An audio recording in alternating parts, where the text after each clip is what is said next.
So there's they outlined the issues with disclosure, and the resolution. They said there has to be some sort of a blanket amnesty to everybody that worked in that program, and they have to say of course that's the only way. That's how they do it, though. But that's how they have to do it.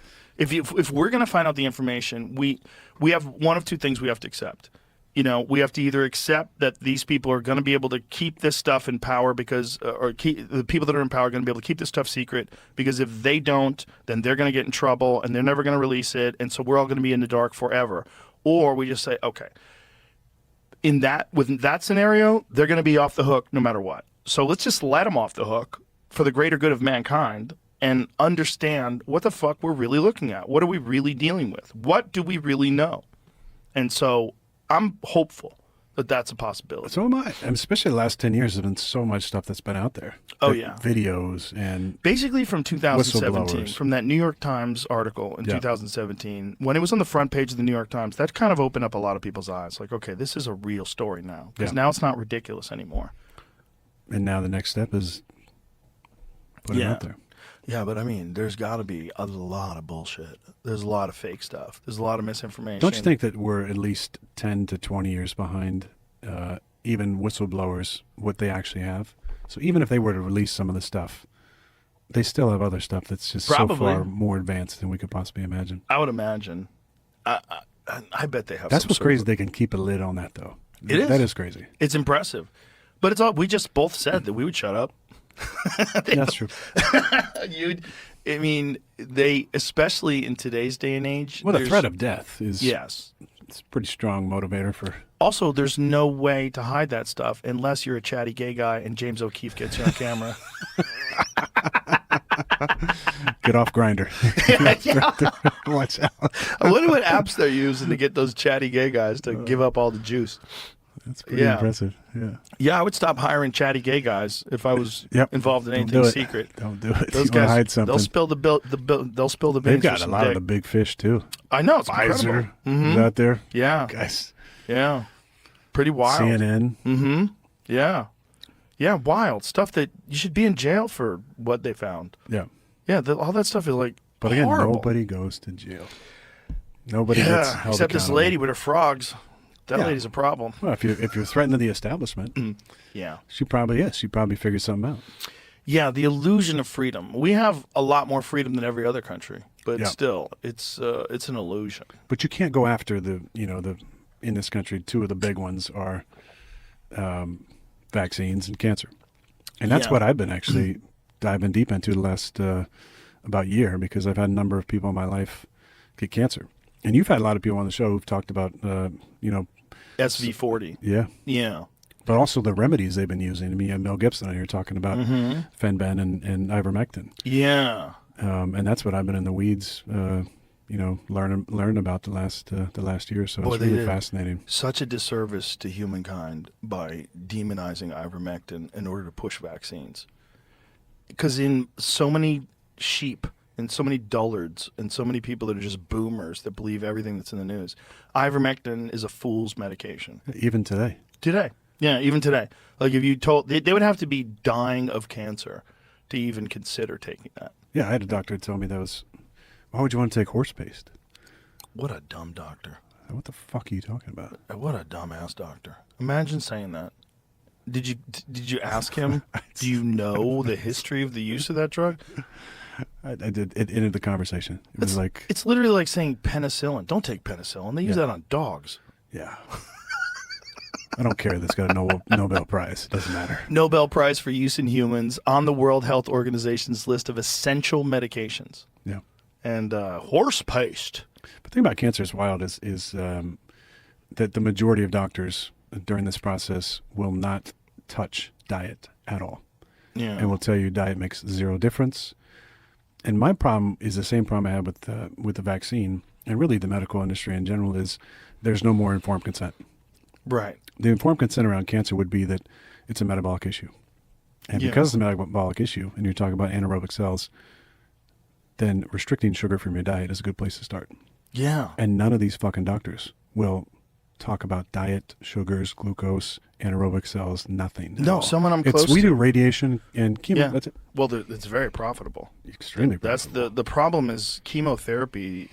Doctors are incentivized in a way to prescribe thing as vaccines. chemotherapy. Yes, yeah, they're both profitable, Yep. which is really dangerous. It's really dangerous when you make more money if you give people medication, because then you get doctors like that doctor in Ohio that got arrested that was giving chemotherapy to people that didn't have cancer. He did it like a lot of people. He just was trying to make more money. Yeah. And when you incentivize, and they're in that kind of a position of power where most people don't know what's going on, and this is the voice of authority, and they're like, look, your diet doesn't matter. Doesn't matter at all. They told it to someone close to me that got cancer. Diet doesn't matter at all. Well, of course it matters. It matters to everything, and it certainly matters to your metabolic health and your fucking immune system. Yeah. And then we know for a fact that cancer thrives on glucose. Yeah. If you're in like a high sugar diet and a highly processed food diet, you're ripe for inflammation. You're going to get all kinds of inflammation that you wouldn't get if you were on a restricted diet that's higher in animal fats and low in processed sugar. Yeah, ketogenic diet is a great place to start because you're restricting your body. But there was another article recently about how ketogenic diets are giving people cancer. Or that people are getting heart attacks and strokes on ketogenic diets. Is that by the American Medical Association, written by them? Or? It's probably by the same people that paid off the people to say that sugar wasn't the cause of heart disease and that it was saturated fat, the ones that was going on in the 50s and the 60s. Food pyramid creators, probably. Yeah, it's a mess. But fortunately, there's enough alternative sources of information that some people, I would estimate it's like between 10 and 30% of the people are getting the truth. And then there's 70% of the people that either don't have friends that know these things, don't have access to these websites, aren't getting informed that there's a lot of these people that are doctors who are very credentialed, experts in their field, who have stepped outside of the narrative.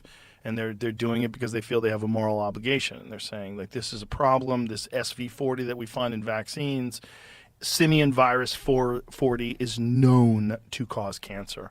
And they found traces of it in the COVID-19 vaccine. And so in some of the batches of the COVID-19 vaccine, they find SV40. SV40 gives people cancer, boom in cancer, no connection. Isn't it ripe, too, that AstraZeneca is making a cancer vaccine? Well, that's just because they're nice.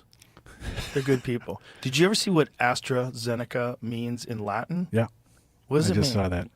It means, Jamie, bring it up. What does it mean again? Something horrible. About something death. Yeah, I don't care about life or something. They stick it right in your face. It's like either it's a wild coincidence or they stick it right in your face. Come on. Somebody's got it laying it out. Okay. Yeah, here we go. Fact check. Incorrectly Yeah. interprets the meaning of Reuters. AstraZeneca. Yep. So what is the correct one? Okay, what are they saying it said? Weapon to kill. Users claim AstraZeneca means weapon to kill. The posts here, and here show a screenshot of the translation. Astra, Z, and Nakar. Weapon that kills, yeah. A weapon that kills, alleging that Astra means weapon. In Hinduism, Z means that. In Polish, well, there's a bunch of different languages. Nakar, that's like a little bit connecting the dotsies captions, but what does it really mean? What are they saying it really means? Does it mean anything, or is it just one of them names? Astro's roots in Greek astron, meaning a star. Zeneca is an invented name created by an agency instructed to find a name which began with a letter from either the top or bottom of the alphabet, as was phonetically memorable, of no more than 3 syllables, and do not have an offensive meaning in any language. Yeah. It's all weird shit. Like, why would you do that? Why, like, just the way that you're creating this name, you don't want it to be offensive in any way, and you want it to be phonetically memorable, and, like, you know, it's like... There was a thing on the internet a while back about the when they had that crazy campaign, but Balenciaga as well. What Balenciaga, they broke down what Balenciaga means, which is Baal is king, Baal being the god of the Old Testament that was, I didn't see that. worshipped. And then Balenciaga put together that crazy campaign where they spelled Balenciaga with 2 A's, like Baal, and then they had the kids in it. They had like books in the frame that were by a pedophile, and all that crazy stuff. It's like, is Yeah. that just fucking coincidence? Or